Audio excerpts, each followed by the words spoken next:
back with the little cubbies indeed, and unfortunately I'm afraid to say still only 6 heads poking out from between the tambuti trees, the tambuti thicket that we find ourselves in. The lionesses don't look concerned at all, they just look a little bit dozy. And we'll have to just wait and see if the conquering cubs decide to return. This is the direction they disappeared off into. And perhaps the lionesses are just waiting for them to find their way back.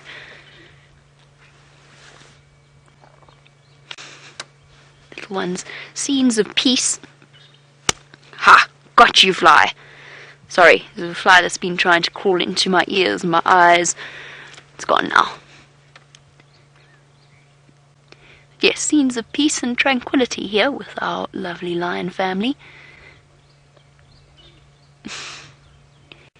Just the little niggling noises of the cubs as they settle in to suckle and have a drink. We've got the 3 mothers lying all together. Amber Eyes has taken herself off into the distance, away from the niggling cubs, so that she doesn't have to deal with them, constantly climbing on top of her. I think she is wise to the ways of the lion cubs. And she knows when she wants to doze, she'll have to be slightly separate from everybody else.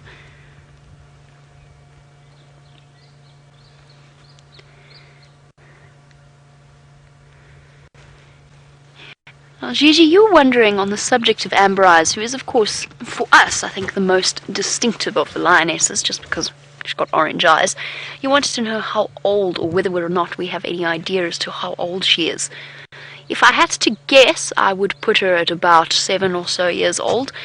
It's difficult to gauge the exact age of a lioness. One of the ways that you can is to have a look at their noses. And before everybody gets too cross, yes, I know that that's dependent on genetics, so sometimes young lioness or old lionesses manage to keep their nose pink, but for the most part, out here, the lionesses' noses, or all lions' noses, start to darken with age.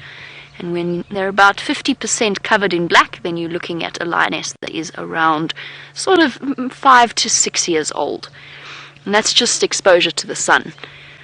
The best way to age a lion is to have a look at their canines. I've asked Amber Eyes if I could come and examine her teeth. She said no, and I took her at her word. Now, if I had to put her, I would say 6 or 7. She's older than lionesses. The youngest one was only recently upgraded from her sub-adult age, or her sub-adult term. Amber Eyes is actually making her way back towards one of the cubs, having just said that she was separate from them all.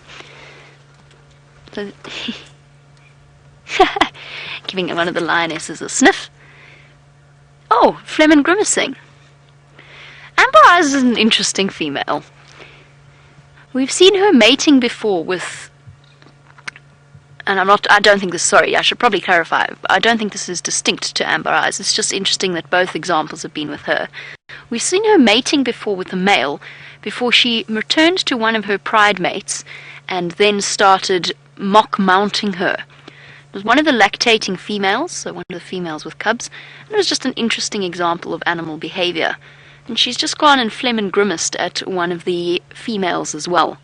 And basically drawing the scent up into the roof of her mouth where the organ of Jacobson sits, actually officially known as the vomeral nasal organ, that allows her to taste the smell. Oh, nice head rub there. Oh, going to lie on top of you. Flop. It's obviously been a long night. Here we go. Have a look at Amber Eyes' nose. Oh, goodness, I nearly fell over. You can see that's relatively dark. In fact, it's almost black. There's a little bit of pink patches still sticking out.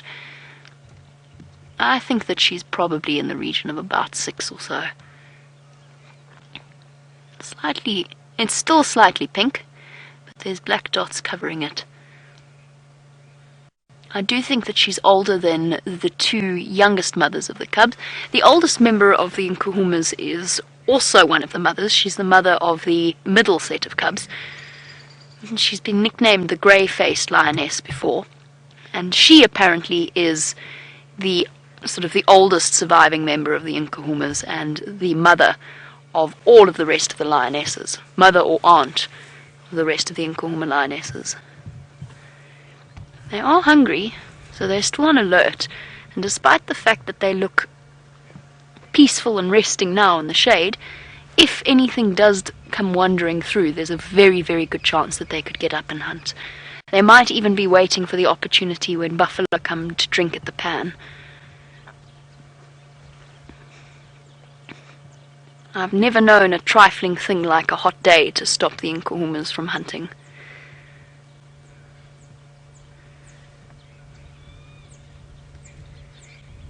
The young lioness coming to join the group. The youngest of the Nkuhumas. Oh, exhausted. Pile of lions. I'm still desperately looking around every now and again to see whether or not the cubs decide to wander back through in this direction. This is exactly where they went off, which does seem to support Shamsun's idea or question about whether or not the lionesses could smell them. They've gone off in exactly the same direction the cubs have gone. They haven't managed to reunite just yet.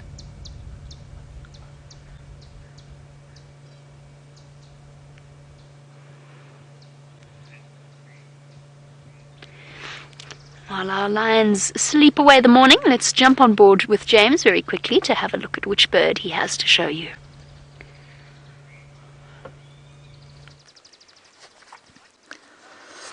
Now, it's not the most amazing bird in the whole universe. It's not a great colourful parrot or a vast eagle with amazing talons and vicious beak. It is the humble Rattling Cisticola, but it is so close to us. It's only about 3 meters away, and it's just sitting sunning itself. And Louise said, "Is it on a nest?" And I said, "Oh no, it's not," because interestingly this bird, and I only realized this last year, embarrassingly, nests on the ground underneath a bush in a little sort of cup of vegetation. But it could well be thinking about building a nest underneath the ziziphus bush in which it's sitting. And I just thought we'd never get to have a look at them like this. And so I thought I'd bring you across here, take you away from the lions very briefly to see the humble Rattling Cisticola. Isn't he sweet? I'm sure he's on just about all of your bird lists, but I doubt anyone's seen him this clearly before. There we are. All right, everyone, we'll hand you back to Jamie and the lions.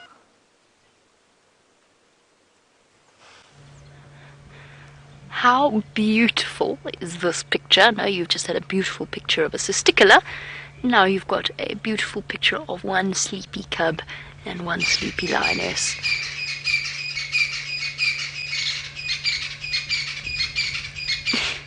Just let the Franklins finish their conversation. Now we are going to have to give up this particular spot. There is another vehicle on their way towards us.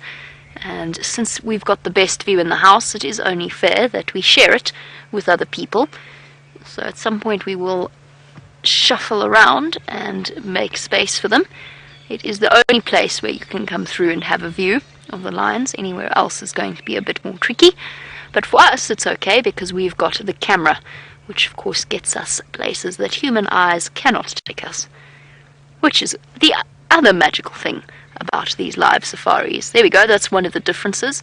Unless you look through binoculars constantly, our cameras can get you views that perhaps you might not get when you're out on a real life safari.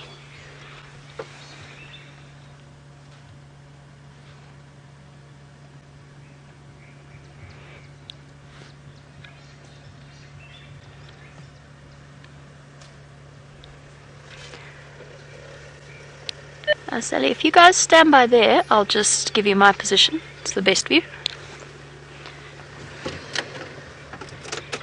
Okay, we're going to have to just move out, and while we do, Chris Rogue, you were wondering if all of the lionesses are here, or if we have a scouting team out.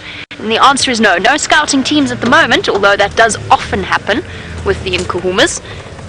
Just concentrate on getting back. All 5 lionesses are present and accounted for. So what often happens is, because cubs and hunting don't really go well, all terribly well together. It usually makes life a bit more tricky. So what often happens is some of the lionesses will move off.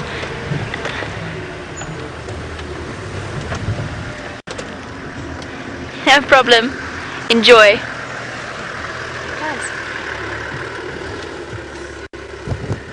Yeah, I'll just let the other vehicle move in there. So yes, they'll send out a hunting party essentially. I'm just going to wait for their engine to be off and then we'll reposition.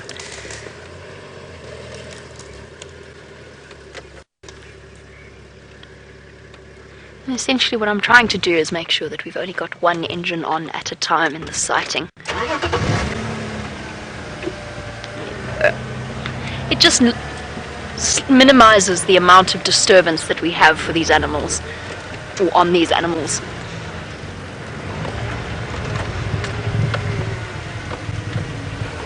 Any tambrettis? Nope. Any lionesses or cubs? Nope. Oh, got a perfect view. How's your view there, Dave? Perfect. Here we go. I keep redoing a head count just to make sure that I have counted correctly, but I definitely have. There's only 6 cubs here. Desperately rooting for the other 2 to make their way back safely.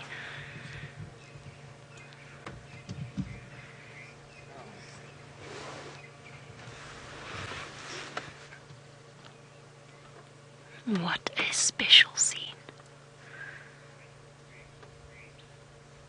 So there's 4 lionesses there, Chris, and then there's one a little bit off to the right, not far away at all, that is suckling one of the cubs. There you go, on the right there. So all 5 Nkuhumas present and accounted for, which does make me wonder. Yesterday we were with the Birmingham boys, we were 3 of the Birmingham boys, and we had a report that one of them was mating with the female in Buffelshoek.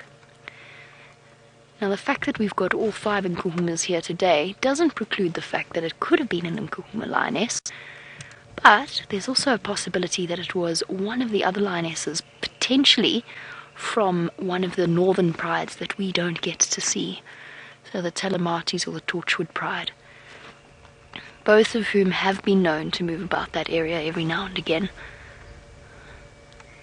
It's possible that one of the Nkuhumas came back and joined the group last night. I don't think so though. Not judging by the tracks. We've done a full circuit of that area and I didn't see any tracks of a single lioness coming in. I think all 5 of them have been together the whole time.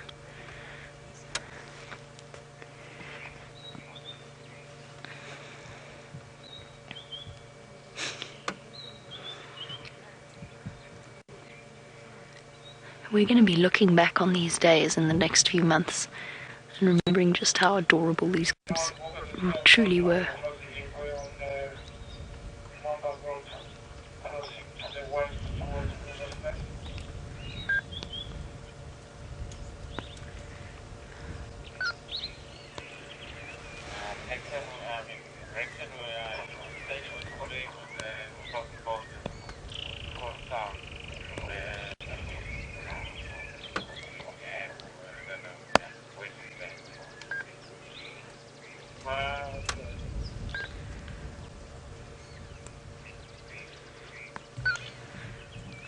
Now, I suggested that perhaps the cubs got lost just a little bit in their race to get to water.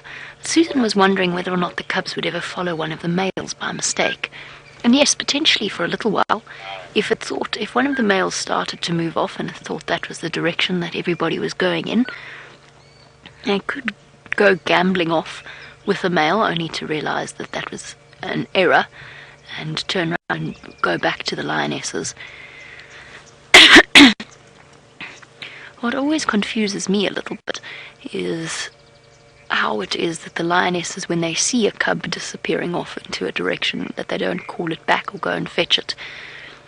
And I guess it just becomes quite tricky when you've got to have eyes. I mean, those of you who have raised children or have grandchildren, you'll know what it's like with just one child trying to keep track of it. I suppose 8 of them, even when there's 5 of you, It's a bit like taking a classroom full of children to a zoo or something. I've always had complete admiration for teachers and their ability to keep track of all of their small charges. Perhaps being a lioness is much the same.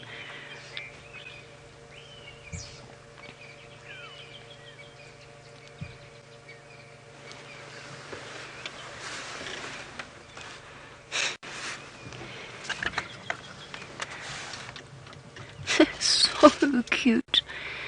A really nice comparison between the tiny little paws of the cub and then the massive paw of the lioness behind it.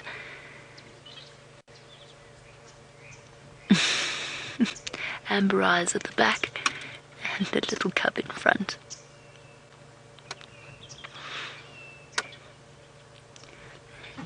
And there's something so wonderful about their oversized feet, and they keep tripping over. So incredibly cute.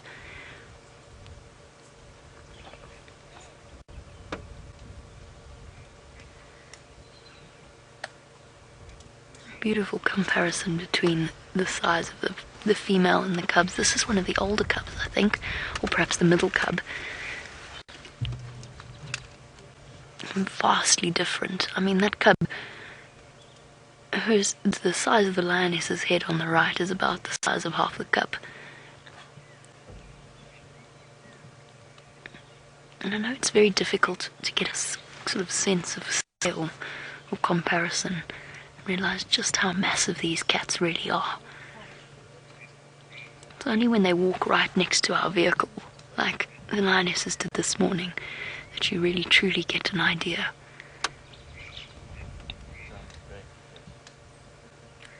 It's also phenomenal how fast these little cubs grow.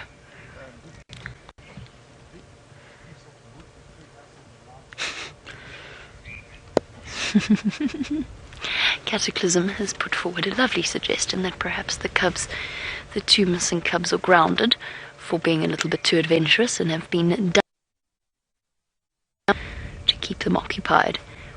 I will say one thing, I bet the lionesses, if they could have one of those puppy cages, not cages, but those sort of fenced off areas, I bet they would be so happy. If they could just safely pop those cubs there and leave them for a little while and have a little bit of peace and solitude. I have no doubt they would do that if they could. That, of course, is what a den site is, but cubs don't stay in the den site once they're past the 6-week period. And just remember, I mean, we're getting very concerned about the two missing ones, that the little cubs, all of them, have survived at least 6 weeks being left constantly by their mothers in different areas, just like the strainage line. So before we get too worried, they've survived as long as they have, they're probably going to be absolutely fine. And Aqua's absolutely right. Having cubs must be like herding cats. In fact, that's exactly what having cubs is. And in this case, having just seen them drink and be covered in mud, herding wet cats.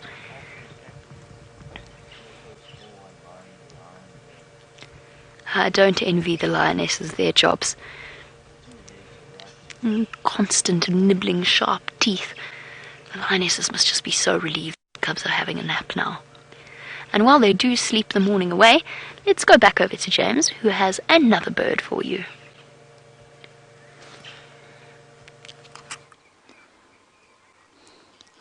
Indeed, everybody, indubitably, it is a red yellow-billed hornbill.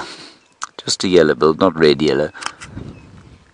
And he's fossicking about in the elephant dung, picking up ants. It's going to be quiet for a second. I thought I might have heard some impala alarm calling. We're in the area where Rexon thought he last heard the leopard calling this morning. And I have seen not hide nor hair, or track, or claw scratch of leopards so far.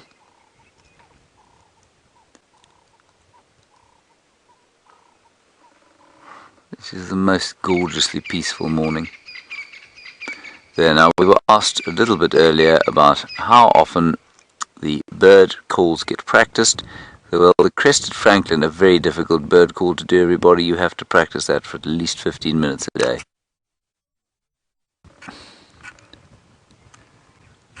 Now, I can't hear the impala anymore.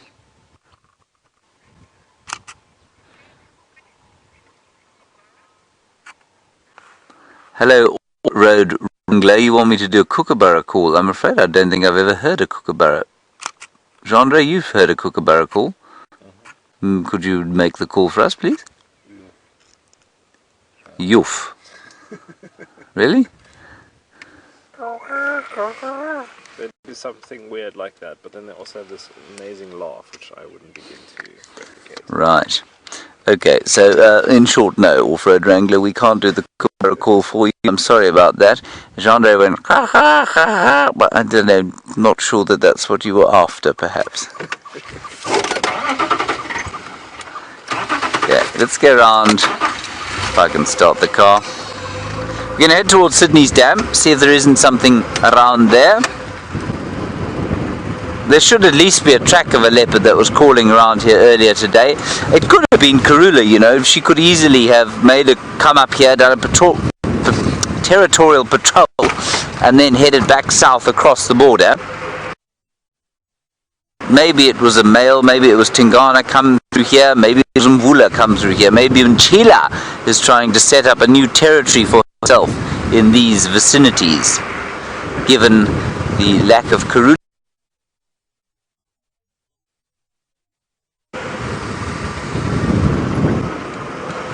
Ah, Chris, you want to know what a leopard sounds like? Well, it depends what it's doing. If it's marking its territory, it makes a sawing sound as such.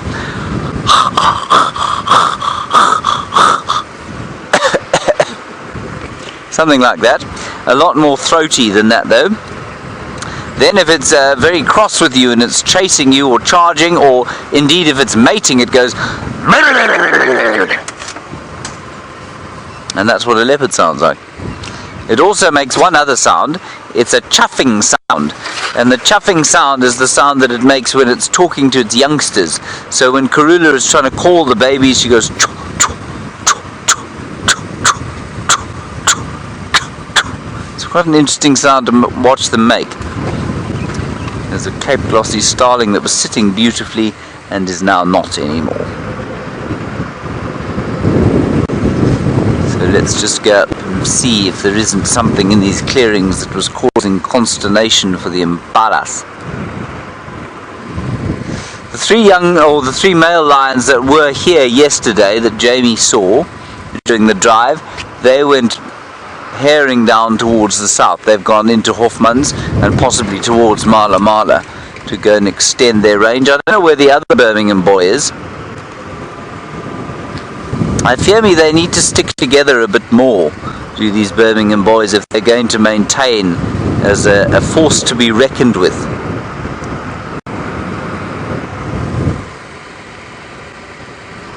No, I don't see anything here. And I also fear I've taken my jersey off slightly too soon. It's a little bit blowy. Chilly breeze coming in, which is very nice. I've no doubt it will die sometime during the course of the morning. Now I can't see the impala that was shouting, or indeed anything else. Let's just go a little bit closer around the corner here, and then we'll make our way to the water hole.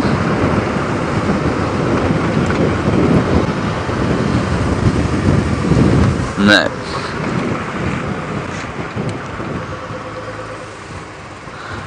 I also want to know where our jackals have gone, everyone. The side-striped jackals that used to live in this clearing. They took up residence very briefly, and then they disappeared. And I think it's rather sad, because they're quite fun to watch. It's Hornbill City here, Gendre.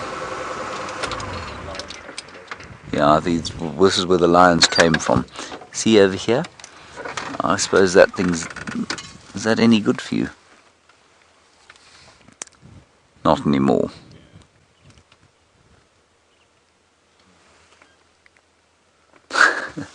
Let me sneak forward.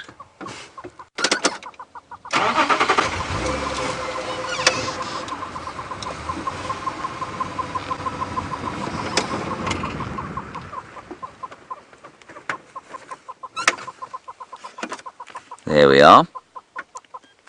Guys, reports of those 3 males on Hoffman's earlier. I'm just helping Taxon and Aubrey, who seem to be trying to follow the tracks of those male lions, unaware that they'd crossed. Isn't that lovely? We're having a great birding morning today. Starting off with the incredible Wahlberg's eagles.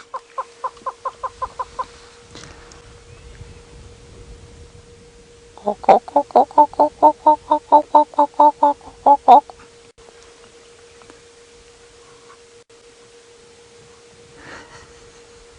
you think he was fooled, Andre? Not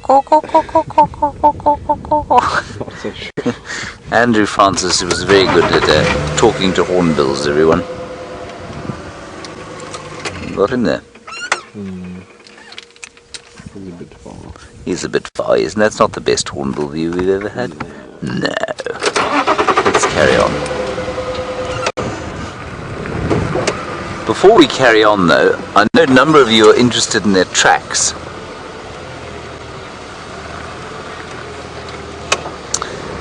Justin, you want to know if I have any idea what the sound of the first human being was? Well, it depends entirely on what your definition of a human being is, I suppose. No, I don't have any idea, but I imagine the first human ancestor, say the first bipedal human ancestor, would have made sounds very similar to those of the chimpanzee. And slowly that we would have diverged as our voice boxes became more sophisticated and our tongues became more useful and our lips became sort of more able to move around. But I am not sure what kind of sounds Ugg the caveman made other than grunts. But I don't know. Now, what's interesting here, there are 2 things. Can you see this, Rondre? The hornbill has been digging in a hole here, which I think has been created by, well, ants probably. And that's, you can see where his beak's been touching the ground. And here, and this is interesting because it's not easy to notice, and unless you know what's made this track, you wouldn't know that it was a hornbill. You can't see any definition of the feet, but that's them there. This is a hornbill moving. Isn't that cool? So if you see that, you'd never pick that as a bird, would you? Especially in the sand. And it's because they move like this. I'll show you when Gendre comes back up towards me. They move kind of sideways and their toes stick together. They don't open out like other birds. And they sort of move sideways like this. So their feet don't walk next to each other like that. They walk one behind the other. And one sort of in front of the other like that. It's a bizarre kind of method of locomotion on the ground. Yeah, Sandro's quite impressed by that little story.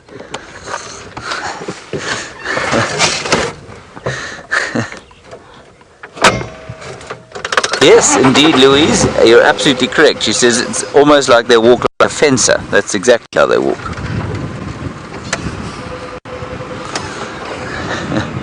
Just like that. I'm glad we got to see that. That's a really interesting track to see. And I imagine, because I didn't know what it was for years, well not years, but quite a long time. I kept seeing the track and I didn't know what it was until I watched a hornbill moving and then went to see it. And that's actually the best way to...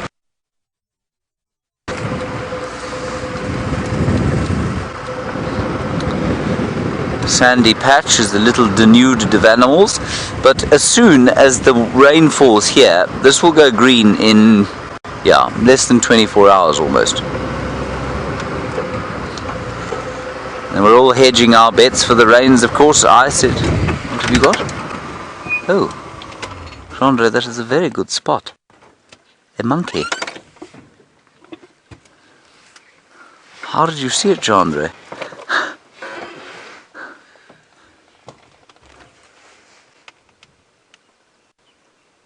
The vervet monkey, everybody.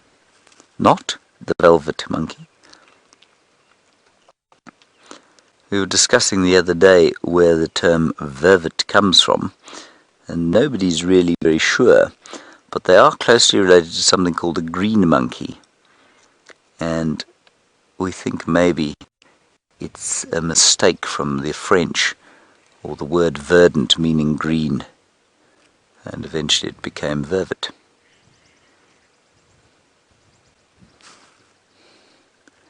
Now they are climbing round in a tree, everybody, that even one branch of which you would be unable to carry in your hands because they're so thorny. It's a knob thorn, and I don't know how it is that these monkeys don't feel an exceptional sense of pain.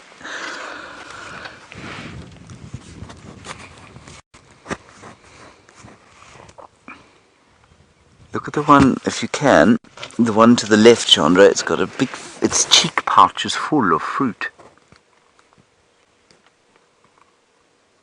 I don't know what fruit, but it's found some source of something delicious to eat.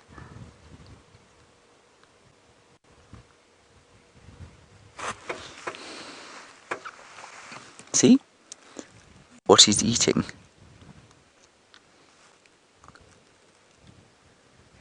Could be jackalberries from I don't know where he would have got those around here. Maybe old bits of root like that Steenbok was eating. Oh look, they're eating the flowers. The one on the right there is eating the flowers of the... That's really interesting, the flowers of the knobthorn tree. Huh. Look.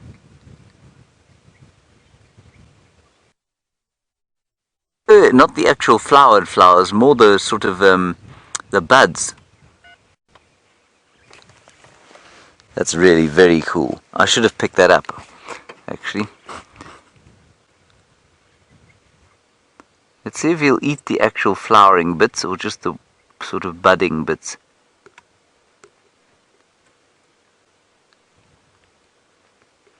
How is that not sore, little monkey, on your hands? Yeah, you see, they just want the buds.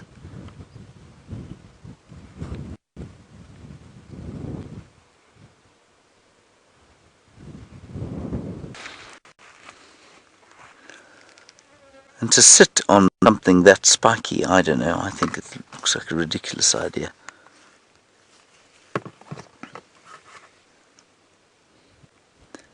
Can you feel the wind maybe, everybody? You can probably hear it coming through the microphone slightly, and just try and feel it. It's very pleasant, I must say. It just seems to be carrying the spring on it. Lovely cooling breeze. Or maybe you can hear in the background there the white-bellied sunbird. Stopped calling for the winter time, now starting to call again. And that, of course, the old world equivalent of the hummingbird. Very similar, iridescent, gorgeous colours.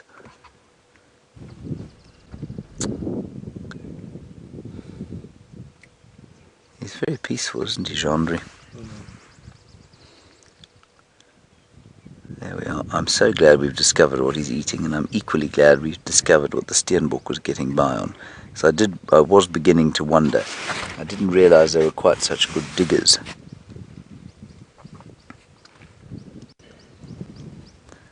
Are you sighing, Gendry? Have you had enough of this monkey? I cannot zoom in this high position. Oh, I see.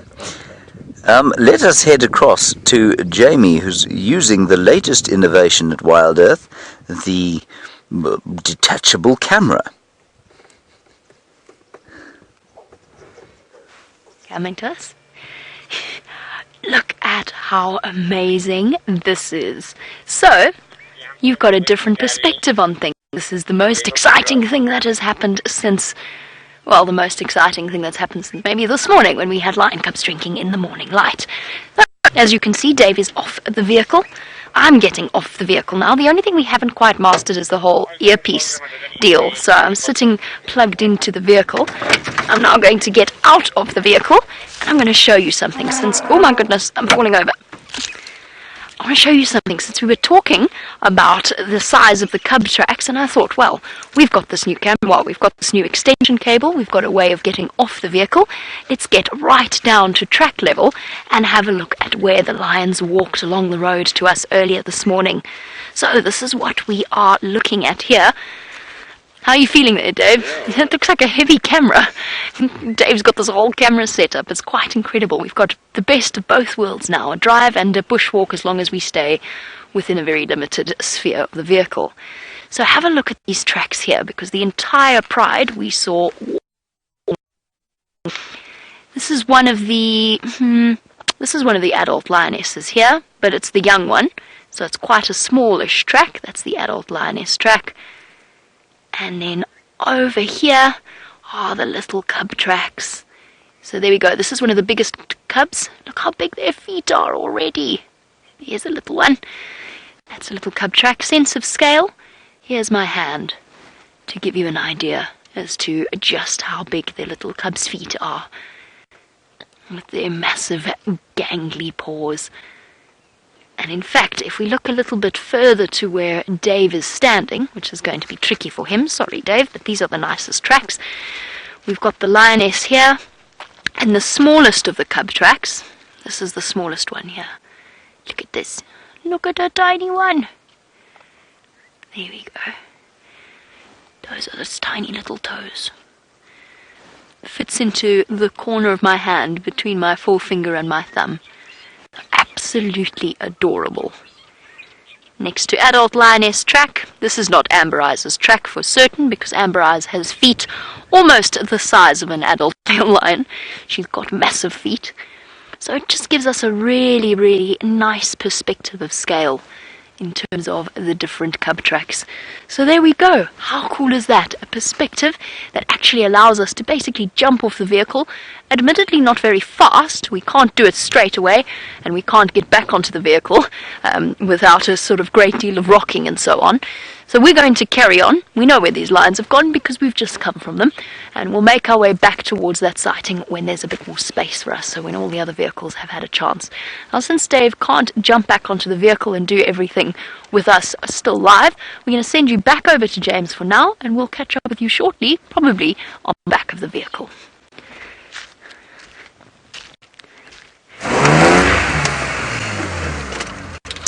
We're just getting into position here because Gendre is getting peckish. He's had his banana already and he's very hungry, and he gets cranky when he's hungry, so I'm going to feed him something. And we normally have the bark of these trees. Gendre, I'm going to have to go around the back, I'm afraid. He's very cross with me when I do that. And normally what we do is we chop off the bark of these acacia trees and we try and taste that, and we have done that quite a lot. But here, this elephant, the elephant that took this apart, went specifically for the roots. You can see totally avoided all the top part of this black monkey thorn tree, that's Acacia burkii, or Vachellia burkii these days, and went straight for the root bark. So let's see if we can get a good taste of the root bark, and then Gendre cannot be a cranky chap. It's very unfair. Gendre is probably the least cranky person in the camp. Gendre, that was a compliment, in case you missed it. Yes, I'm so nice. My niceness overwhelms me even sometimes. There you are.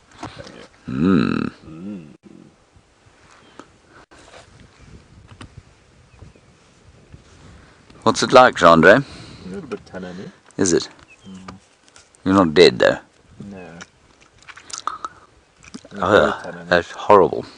It really isn't nice at all. It's not nearly as nice as the bark. Also, though, I think once a tree gets damaged, it produces tannin, so it's possibly tastes a bit better when the elephants had at it immediately. I could get round the front, Gendre. I'm so sorry. I didn't think that I could, but I could. We still haven't quite made it to Sydney's Dam yet. Isn't that cool to be able to get off the car now with the camera? I think it's a really good idea. And I bet Gendre that he wouldn't be able to organise it within a week. And I've lost my bet. I'm very happy to have lost the bet. Where have I put my pouch? Oh, there it is. We're okay. We're okay, everybody. Sorry. Sorry. There we go.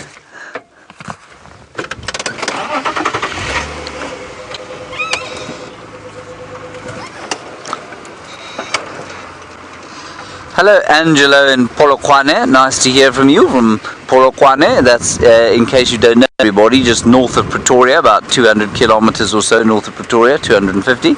Jean-Andre is now opening a nachi so that he can eat it. He didn't like that acacia. Angelo, you say, are all the buds and things here non-poisonous? Can we eat anything? Not really. Most of the trees you could eat, well, you can taste. I mean, I wouldn't eat them. I think a lot of them have got so much tannin that they would harm our bodies. Jean-Andre, I don't want your nachi, but it's going to fall off. And Angelo, there are a couple of bulbs and things, though, that I wouldn't go near.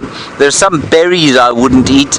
And certainly there are some things like the tambuchi tree, for example, which you absolutely couldn't go near. You'd be in big trouble if you tried to eat that.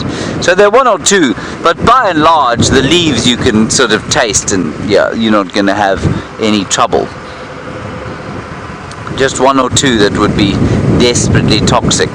And some of the, certainly there's something called bouffane disticha, which produces a gorgeous sort of, well, it doesn't, the description's not going to sound gorgeous, but it looks like a toilet brush, a bright red toilet brush coming out of the ground. And that has got an extremely toxic bulb. You need to be careful of that. We're just arriving at the water hole now. Let's see what we can find here. Perhaps some elephant.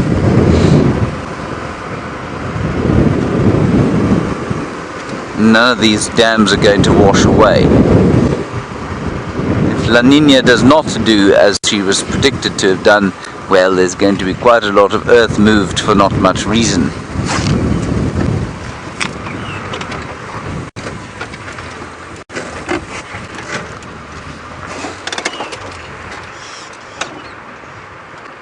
I don't see anything there, Jean-Andre, but I do see Swainson's Spur Fowl off to the right there. If you would be so good as to train your lens upon it. There we are. Also searching amongst the elephant dung. And you can see very clearly why he's called a spur fowl there. You see the spur on the back of the legs, used for fighting. Why he's had to eat behind where we're looking, I don't know. It's very irritating. Right, let me just turn around slightly. Well, you can't really turn around slightly, can you, Jean-Andre? You either turn around or you don't. It's like being dead or pregnant, everyone. One cannot be a little bit of either. One either is or isn't.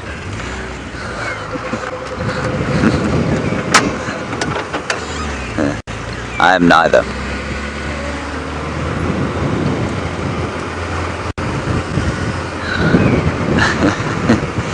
Right, we'll have a quick look here at the magpie shrike. Oh, no, let's not have a look at the magpie shrike. As we stopped here, Jamie Patterson managed to find something, well, if not quite as colourful, much more spectacular.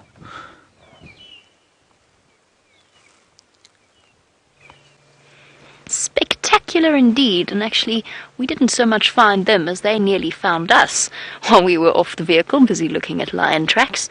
I did hear them cracking branches a little bit away from us, and we only had to drive a couple of meters before we bumped into this spectacular elephant herd. Before we start chatting about the elephant, and just on the subject of our off-the-camera process, there was a point at which when Dave was getting back onto the vehicle that the camera was upside down, so be very glad that we did that all off-air, because you would have been slightly motion sick. However, we do owe a tremendous thank you to our camera operator team. I believe Mr. Henry had a bet going with Jean-Andre. I'm not sure if he's mentioned that or not. There was definitely a discussion that involved... oh, he has discussed it. Good.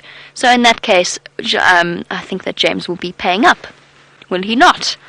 And I think we owe the camera operators an enormous thank you for that, because it's a fantastic new perspective on things, and it allows us to do what we would do with guests normally.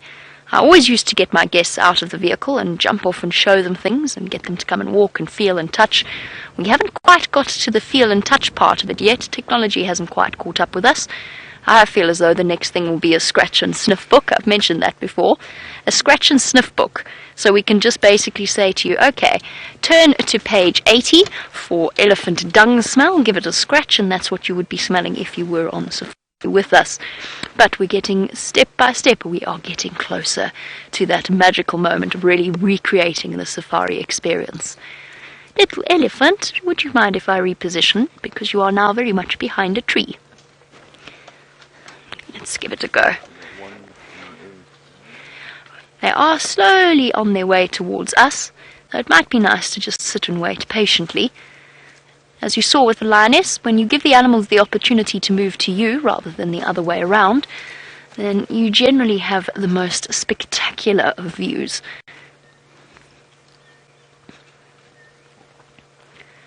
Come on, guys. Here we go. They're slowly making their way towards us. And what a wonderful morning it has been. Lion cubs, a herd of elephants. Tentatively, this youngster's tentatively approaching the other one. I think it wants whatever's being fed upon there. Not quite brave enough to approach. Lots of little ones here. I haven't actually seen that many adult females. We must have just caught the tail end of the herd. I think a lot of them have moved off further into the Mulwati drainage line.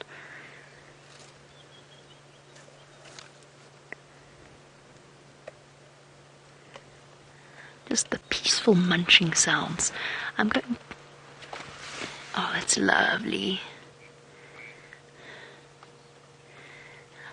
Hello, you are beautiful. Oh, Zach, just talking about their diet, Zach would like to know how on earth they manage to digest all of that bark and wood and leaves that they eat. And the answer is relatively inefficiently. So they do have incredible digestive systems that work very, very rapidly. And it does require a great deal of water, which is why elephants are generally very water dependent. And because their digestive system works as quickly as it does, it passes through quickly, and they need a lot of water in order to process everything that's happening in their digestive tract. They are what's known as hindgut fermenters, which means that the bacteria is what basically works in harmony with them in order to break down the byproducts of the plant. So it's basically cellulose is what they are very, very good at digesting. They're busy breaking, the bacteria breaks it down in their guts, and that is what produces, like zebra, that's what produces the copious amounts of gas as a byproduct. And as I said, an inefficient system. So an adult elephant can eat up to 300 kilograms of food, and they excrete about a third of that a day. A third to half, depending on their digestive system. I've noticed quite a few, this is going to sound like a strange observation, I've noticed quite a few elephants have diarrhea, which I have never seen before. I have never seen so many elephants with diarrhea. And the only thing I can think of is that the poor nutrient contents of the food that they're eating and the unfamiliar plants, things like magic worries that they're busy snacking on, I think is playing a bit of havoc, wreaking a bit of havoc with their digestive tracts. Which is such a pity, because the last thing they need, on top of trying to survive during this drought, is then to have stomach complaints on top of it. Oh, you're so beautiful. I'll just look right down this elephant's throat. They've got such fascinating mouth structures. That lower lip, surprisingly nimble, and then of course the combination of the trunk as well. Come here, little one. You are truly beautiful.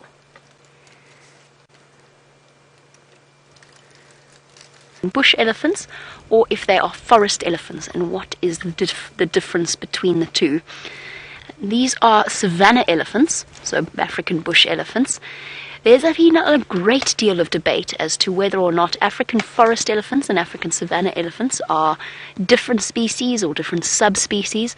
It's been concluded, as far as I know, although it's probably still up for a matter of debate, that they are the same species and they're not quite distinct enough to be classified as subspecies. Look at this, Dave. Look what's coming down the road towards us. There's the rest of the herd, slowly but surely making their way. I think they're going to go to Djuma Dam for a drink. Oh, photobomb!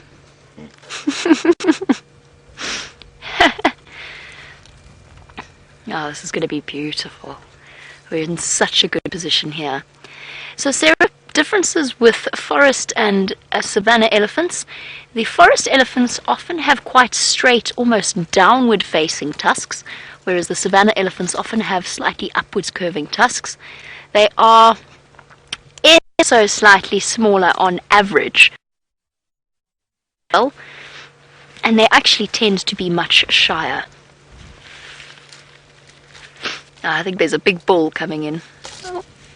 No, sorry, it's just a very, very big female. So those are the main differences. I have never seen a forest elephant. It's on my list of things I would love to see. There is, of course, a very small population in South Africa in the Knysna forests. So small that nobody actually knows exactly how many there are, but there's definitely confirmed forest elephants there. And then a lot of them towards Central Africa, Gabon area. I've only ever seen savanna elephants, and they are definitely high up on my list. Probably my favorite thing to sit and watch for extended periods of time.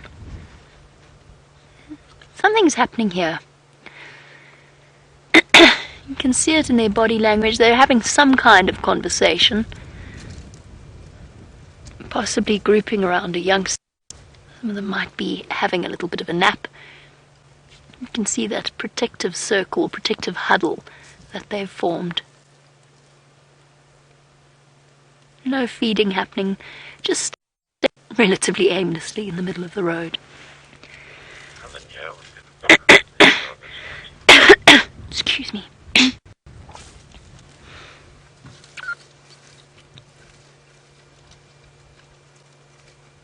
I think they're slowly making their way towards Djuma Dam for a drink. Our little photo bomber is right in front of us now.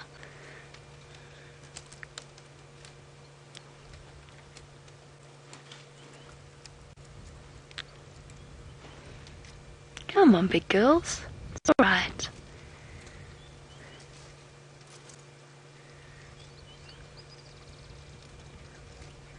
Now, if we just sit here patiently, I'm hoping that they're all going to come streaming past the vehicle along the road. What I've done, in terms of good elephant practice, is I've moved off the road and out of the direct line that they're going to be coming past. So essentially giving them space and not blocking their path in any way, in the hope that they will be happy to walk past us. One female's a little bit on edge at the back, the big cow, but the rest of them are perfectly relaxed. Hello, you. Look, they look like they're looking up at her, like she's talking to them.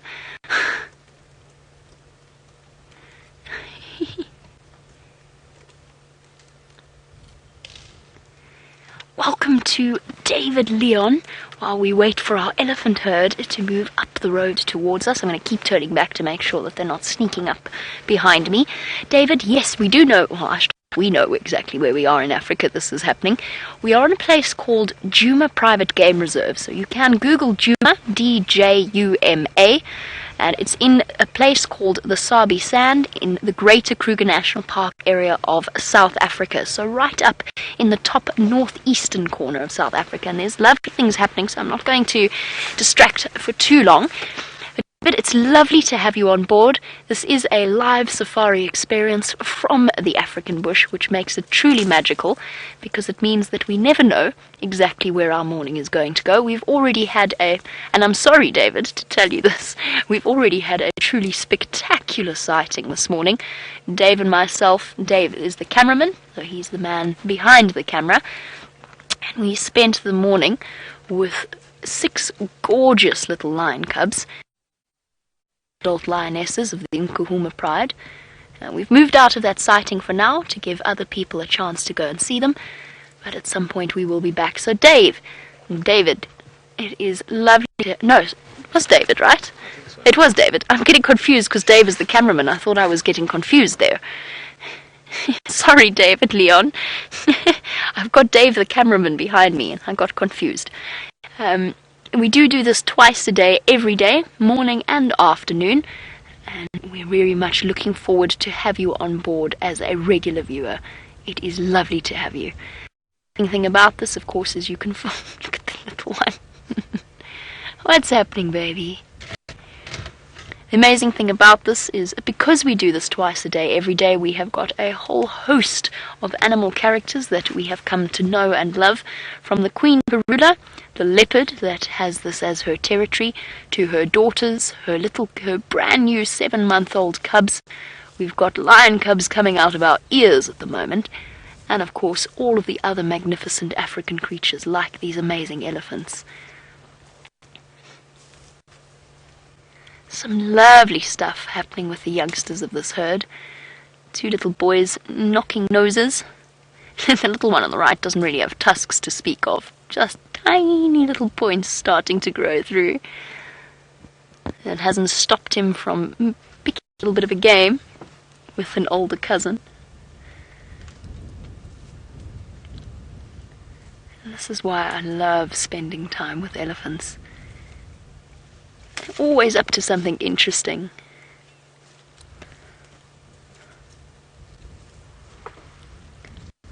And Carolyn, oh, I want to join in. I want to play. Carolyn has said that she would love to know what they are saying to each other. It would be absolutely fascinating. Carolyn, I couldn't agree with you more. I do think that if I had to choose, if I had to pick one animal that I could be for a day, and just sort of communicate with them and talk to them and understand their lives. Hello, photo bomber. Are we not paying you enough attention? You're having a big stretch first thing in the morning. Hey, cool. She is determined that we're not going to pay too much attention to the other elephants, Dave. We better give her some love, since she's made it very clear that she would like to be on camera. Thank you very much, and fair enough. You are lovely, big girl. Hi. Stretching out her trunk, giving us a sniff. Just making sure that we aren't up to any mischief before walking right past us. A lovely girl. We are so incredibly fortunate.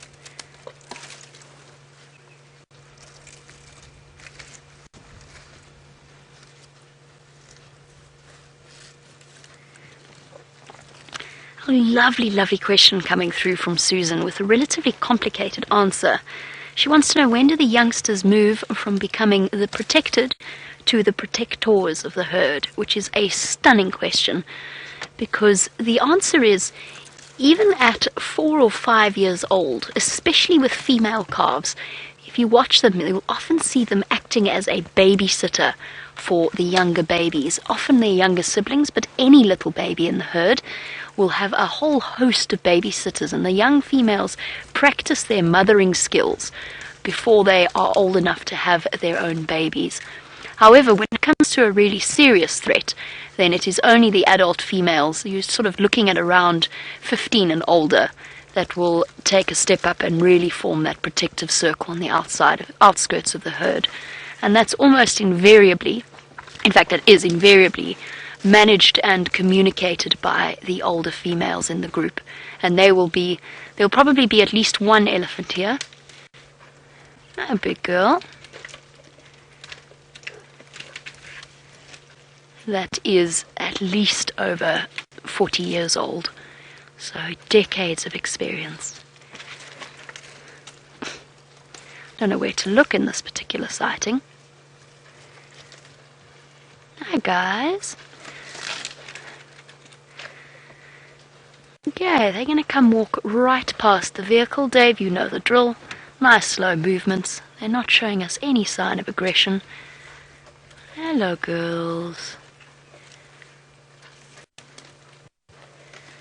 Hey, beautifuls.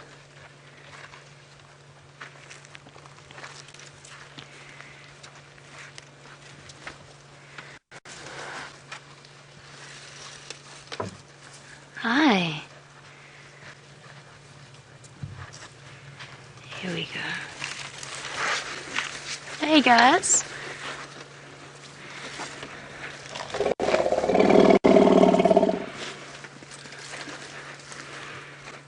Can you not have a fight right next to us?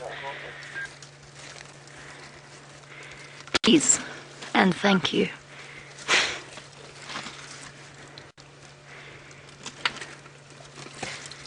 A little bit of a scuffle there between a female and a young male, pushing and shoving a little bit. Hey guys, don't forget I'm here, please. I know you're busy having a conversation, but I would prefer it if you would remember that I was here.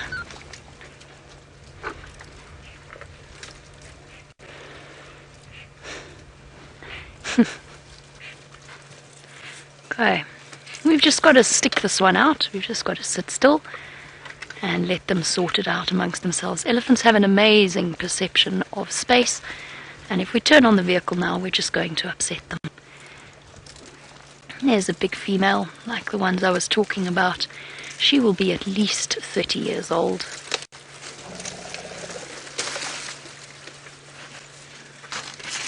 Those deep, amazing rumbles.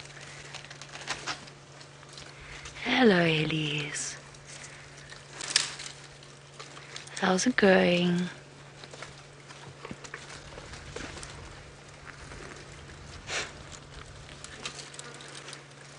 Beautiful big girl.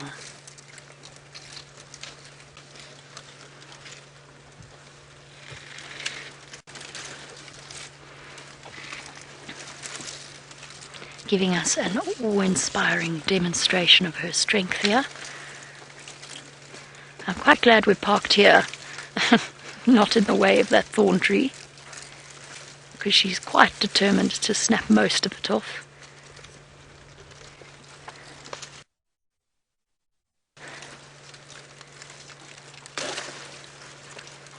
Oh, after all that, there's a bit of a piddly branch.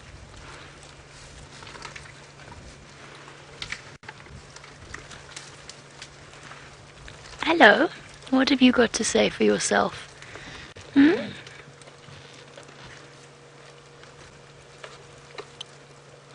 Hello, little one.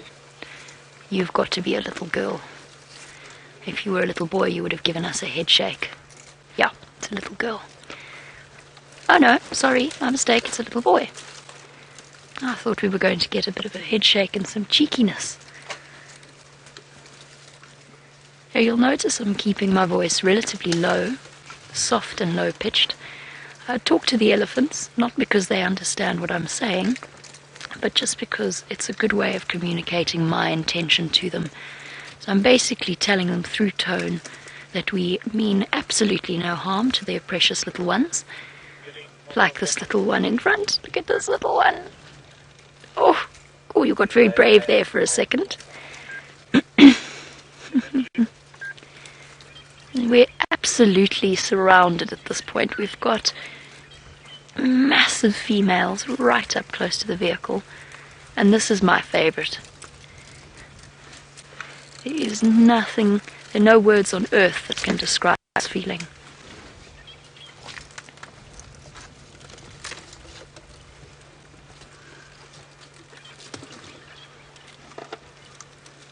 And big girls.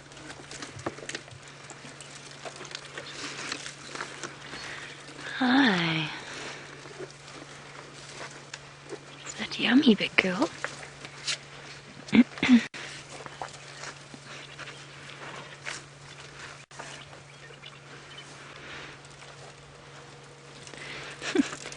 Dave, just be aware you've got an elephant right behind you. Don't move too quickly. And throughout this entire sighting, there has not been one single sign of aggression from these elephants towards us. Not even raised ears. Oh. This cow is seriously focused, intently focused on breaking this acacia tree.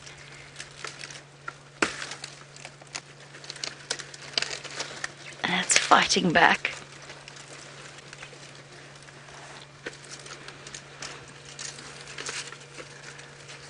Hello, elephant. Big girl.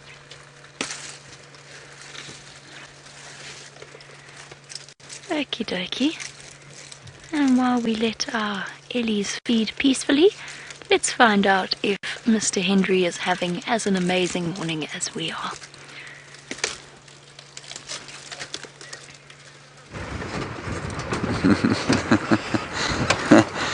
I'm going to have to say no, not quite as amazing. I'm rather jealous of that elephant sighting, I must say.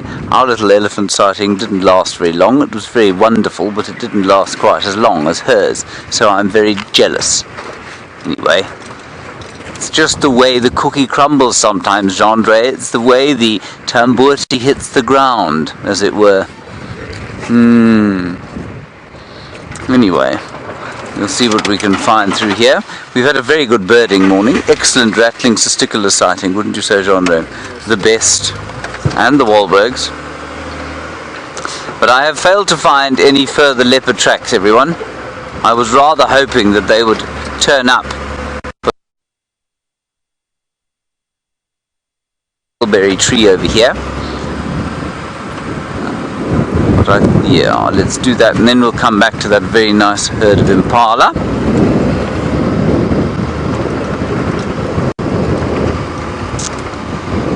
Righty. Now I've come past this tree once to see a leopard in it, and every time I come past again I think, well, surely there must be.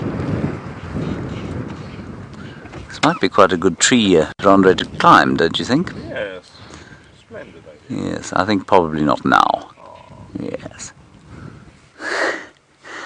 We've also seen giant eagle owls in there. Mvula and Karula in the tree together. But now, it's just withering leaves. So, Gendre was asking me why it is we went underneath the jackalberry tree a little bit earlier, and Gendre said to me why it is that because that's how Gendre speaks, he says why it is that the jackalberry tree has got yellow leaves now, pray tell, O wise one. And I said to him, my son, the reason that it has got yellow leaves at this time of the year, seemingly in juxtaposition with the freshness of the season, is that it is what we call semi-deciduous, which means that it does not have a deciduous cycle like a knobthorn, for example. It has a cycle of its own where it will lose its leaves at odd intervals throughout the year, sometimes in the middle of summer. Right, there's some nice impalas here. Let us go and have a look at them. Get our impala sighting in for the day, Gendre. Important to do that every day. I don't think these are too far from where the lions are, actually. Maybe one of them will be eaten, which will be inescapably unpleasant for the impala, but, well, for us. Hello. Now what you can see, most certainly now, is that the females are pregnant and they're starting to show. You see that, Gendre? Yes.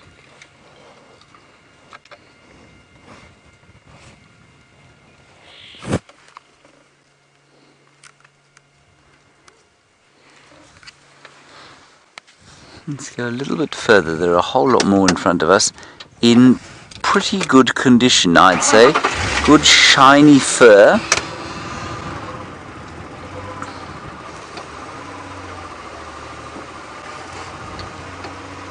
No ribs showing really, and some of them, maybe one or two of them, but not many.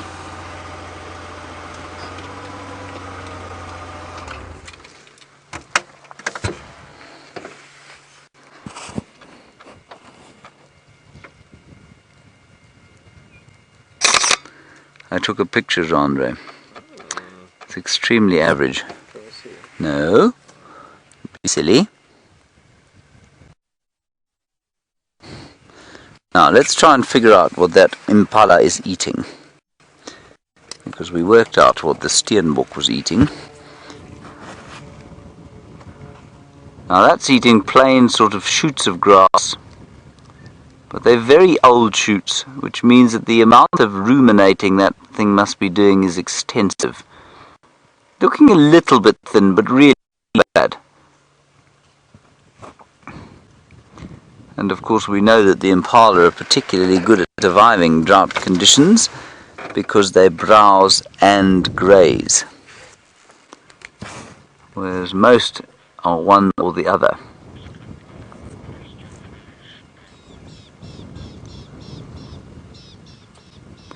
Definitely, I mean, it's been quite selective over what it's eating. It's pushing out bits and pieces of stick from the way.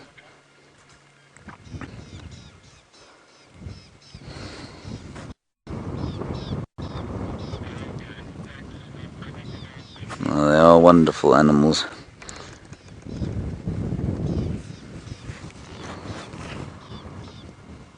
And there are 10 there, Gendry. A fork-tailed drongo, the one you were on, I think. Were you not on the same one I was on? No. They all look so alike. Oh, I think it's gone now. You got it.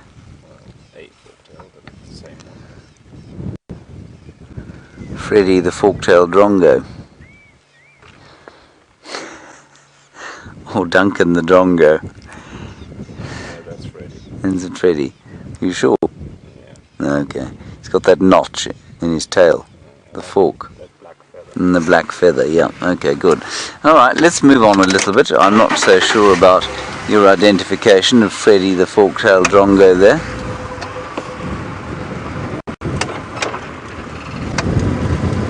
Ah, I can see where the lions were. We're not going to go in there, everybody, because you've had a good time with them and we've had a good time with them, and there are already 2 vehicles looking at them, but I can see in the bushes there where they are.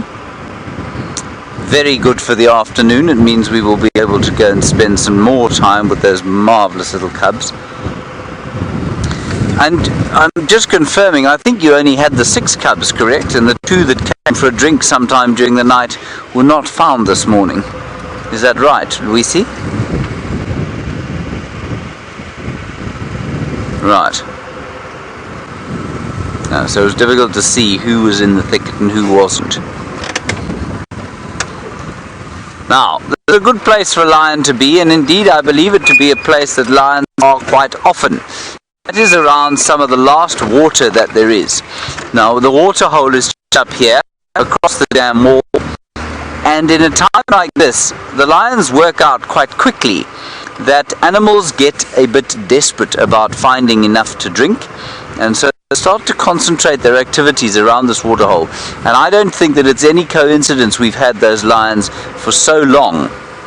You know, we've had them on just about every single drive, and if we haven't, it's only been because we haven't found them. They've been on this property, and I think it's because they're focusing their activities on this patch here, because they know that animals have to come and drink, and therefore there is going to be something around here when they want to come by to catch it, something to eat. What can you see?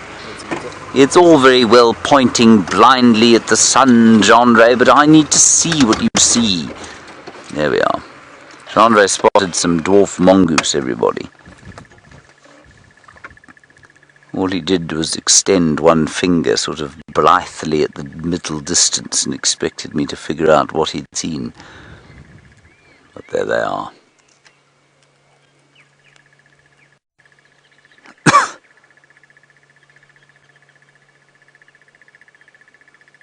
Very nice.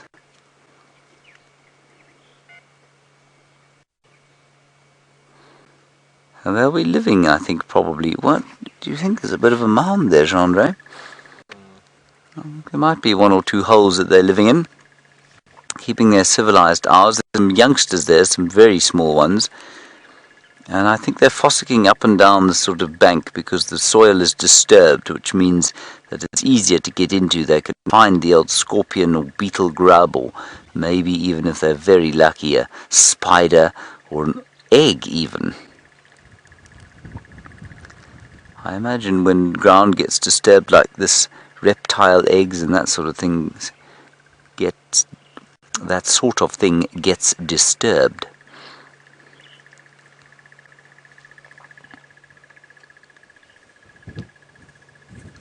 Hello, Books to Give. You hoping to see Mongoose today? Well, I'm very pleased that we have been able to show you some Mongoose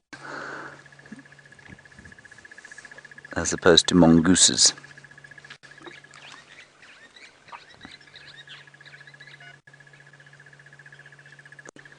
And in the background you can hear the call of the crested barbet.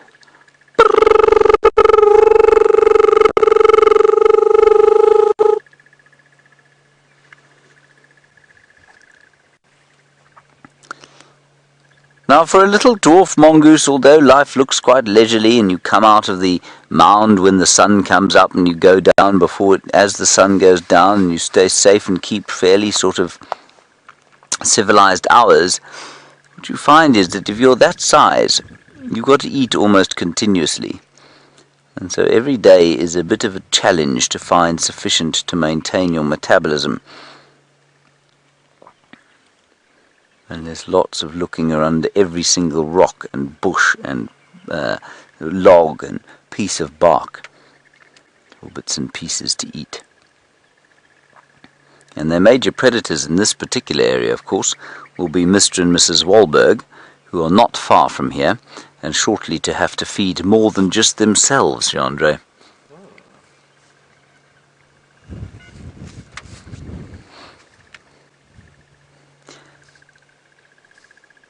For the last 3 minutes, everybody, I just want to go around the corner, Jandre, if you don't mind, see if we can't get a view of that amazing crested barbet, because I can actually see the bird. And we had such a good sighting of a crested barbet this morning that we missed on account of the lions being all over the place.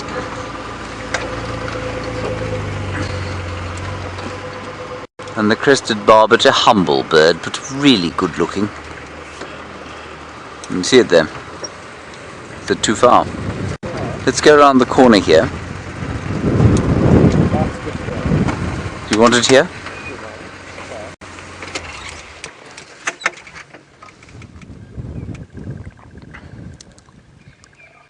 We've got him there. He's the bird in that tree. There we are. Well done. Oh, look at him. He's so sweet. Got his little crest up in the wind. He's listening to the other barbets calling.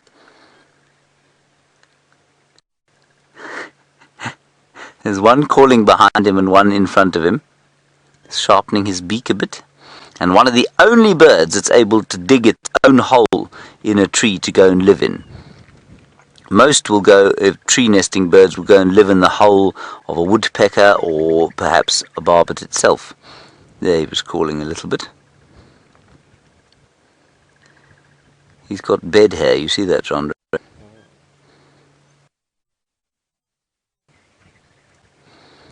In fact, always a crested barbet looks a little bit like he's got bed hair. Alright everybody, that is going to be it from us this morning. We'll see you this afternoon at 1600 hours. No, we won't. At 1500 hours at 3 o'clock Central African time. Thank you, Jandre, for your efforts today. Well done. Yes. A big thank you to Louise and Jerry in the final control. And of course to Jamie Patterson and her... was David, was it? Yes. We'll see you later. And thank you for joining us on this drive. Bye-bye.